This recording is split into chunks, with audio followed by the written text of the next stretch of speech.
how do you feel about the way the government currently is going about trying to round up illegals? Like, obviously, we have this terrible tragedy in Minnesota where that woman was shot, which was horrible. I mean, I don't know why I feel way worse when a woman gets shot, but I always do. On January 7th, 2026, in South Minneapolis, 37-year-old Renee Good, a U.S. citizen and mother of 3, was driving her SUV when she stopped sideways on a snowy street during an ICE immigration operation. She and her wife had come to support neighbors by alerting the community with whistles as unmarked federal vehicles passed. An ICE agent named Jonathan Ross approached her car, opened the door, and ordered her out. But Good reversed a bit and then started driving forward slowly while turning her wheels away. Ross stepped in front, and as the vehicle moved, he fired 3 shots, killing her with wounds to her head, chest, and arm, claiming self-defense because he feared being run over. Federal officials called it justified and labeled her actions as trying to ram the agent. But videos, witnesses, and local leaders like the mayor and governor say she was turning away, posing no real threat, and called the shooting reckless amid heavy ICE raids in the city. Good crashed after being shot and died at the hospital, sparking protests and national debate. I understand that the officer that shot her, apparently he had been dragged by a car, like, really recently. Right. Which I would imagine... Also, tension's very high, but it just seemed all kinds of wrong to me. On June 17th, 2025, in Bloomington, Minnesota, a suburb of Minneapolis, ICE agent Jonathan Ross was involved in attempting to arrest Roberto Carlos Munoz Guatemala, an undocumented immigrant with a prior conviction for criminal sexual conduct. During the traffic stop, Ross broke the vehicle's rear window and reached inside to unlock the door. The driver accelerated away, catching Ross's right arm in the vehicle and dragging him along the street. Reports vary on the distance. Some sources say about 50 yards, 45 meters, others up to 100 yards, 91 meters, lasting around 12 seconds while the driver swerved to try to shake him off. Ross fired his taser multiple times at the driver but couldn't stop the vehicle immediately. He was eventually knocked free when the car hit a curb. Ross suffered serious injuries, including deep cuts to his right arm, requiring 20 stitches, left hand 13 stitches, and abrasions to his knee, elbows, and face, totaling around 33 stitches in various accounts. There is general consensus about getting rid of gang members, people committing crimes, Yes. rapists, murderers, even among Democrats. I think when you go to Boston, you round up some of these really bad people in Boston that are committing crimes. I think some of the Democrats are quietly okay with it. I think when you get beyond the criminals to the next set of people, who some of them are just working our country, I think it's harder.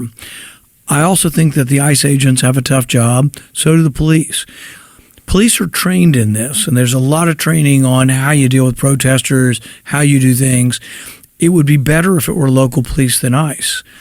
But what do you do if it's Minnesota and the local mayor says, we're a sanctuary city, we're not asking anybody whether they're here legally or not. Someone robs you, someone rapes somebody, somebody steals a car. We are a sanctuary city, we're not going to tell you. The only way you can have police is you have to bring in the federal police.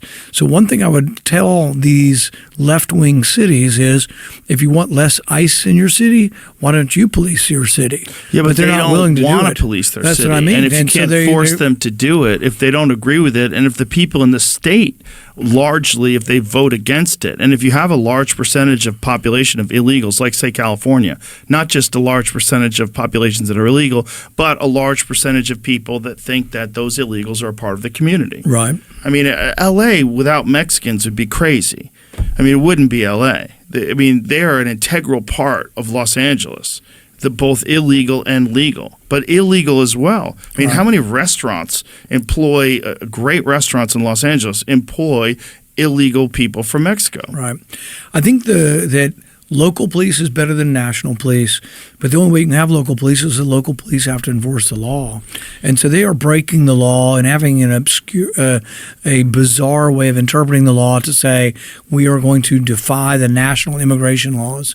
So I think it would be better done by the local cities. But if the local cities aren't going to do it, then you have to have national agents going in. And it is a tragedy.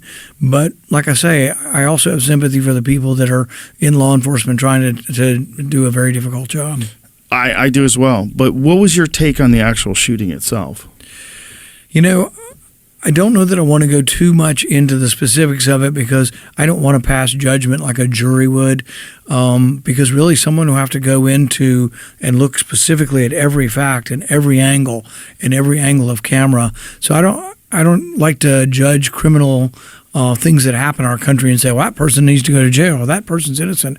I don't know that I can make that judgment. And then am I coloring the situation for anybody who will have to make that judgment someday on some kind of jury? Let's see if we can find this out. How many people have been sent back during the time of this administration? Let's find out. The Trump administration, via DHS statements, has claimed higher overall figures for people leaving the U.S. due to enforcement, including more than 622,000 deportations, formal removals, plus an estimated 1.9 million self-deportations, voluntary departures prompted by the crackdown, apps, fines, and warnings, totaling over 2.5 million people who have left by late 2025. These self-deportation numbers are estimates from the government and not independently verified in the same way as ICE's formal removals. Or not. I don't believe so. Yeah. I don't think they do. I mean, there's certainly a lot of ICE protests.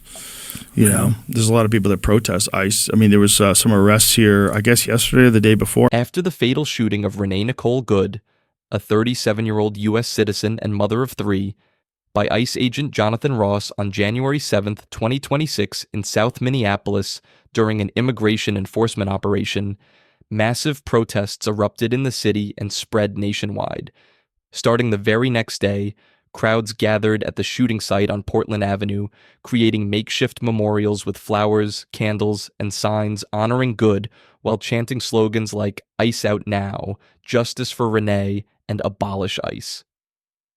By January 10th, tens of thousands marched in Minneapolis, despite freezing temperatures and snow, organized by groups like the Minnesota Immigrant Rights Action Committee, MIRAC, and under the national ICE Out for Good coalition, with over 1,000 demonstrations planned across the U.S. in cities including New York, Boston, Washington, D.C., Portland, Los Angeles, Chicago, El Paso, Austin, and Philadelphia. After that woman was shot, I think, unfortunately, well, everything's unfortunate about it, right? But one of the real problems is now ICE are villains.